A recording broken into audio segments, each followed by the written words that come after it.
తీసుకొని ఆనాడు మార్త కలవరపడినట్లు విస్తారమైన పనులు సేవ విస్తరించబడినప్పుడు ప్రార్థన విస్తరించాలి, సంఘాలు విస్తరించబడినప్పుడు ప్రార్థన విస్తరించాలి, కుటుంబం పెద్దదవుతున్నప్పుడు ప్రార్థన విస్తరించాలి, నీకు బాధ్యత పెరిగే కొద్దిగా ప్రార్థన విస్తరించాలి. ప్రార్థన దినదినము దినదినము దినదినము దినదినం మానగా ప్రభుత్వం నేను మీ గురించి ప్రార్థన చేస్తున్నాడు. ఏమని ప్రార్థన చేశాడు? అసలు ఆ ప్రార్థన పాయింట్స్ అన్నీ కింద ఉంటుంది, మీరు తర్వాత చదువుకోండి. సమయం 2 అయిపోతుంది, ముగిస్తాను నేను. ప్రియులారా, చాలా విషయాలు ఉంటుంది. మీరు సంపూర్ణమైన జ్ఞానం, సంఘానికి ఏ జ్ఞానం ఉండాలి చెప్పాలి, మిడిమిడి జ్ఞానం కాదు. ఏ జ్ఞానం ఉండాలి? సంపూర్ణమైన జ్ఞానం చెప్పాలి. నోరు తెరిచి ఏ జ్ఞానం? నోరు తెరవమంటే కొంతమంది ఆవలిస్తున్నారు. నోరు తెరవమంటే ఆవలించడం కాదు, అదే జ్ఞానం అంటే. ఏ జ్ఞానం ఉండాలి మనకు? సంపూర్ణమైన జ్ఞానం ఉండాలి. ఆత్మ సంబంధమైన వివేకం ఉండాలి అన్నట్టు అనేవారు.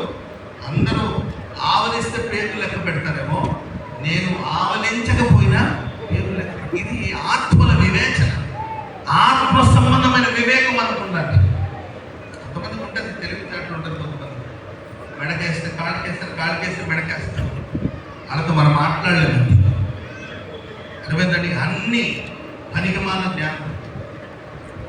కొంతమందికి ఉంటుంది లోక జ్ఞానం, లౌకికమైన జ్ఞానం ఉంటుంది. మనం మాట్లాడలేమండి. మహా తెలివితేటలు. మనకు కావాల్సింది ఆత్మ సంబంధమైన వివేకం.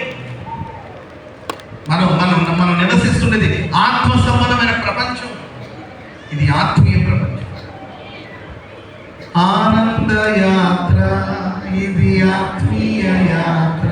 యేసుతో నూతన యెరూషలేము యాత్ర, యేసుతో నూతన యెరూషలేము యాత్ర.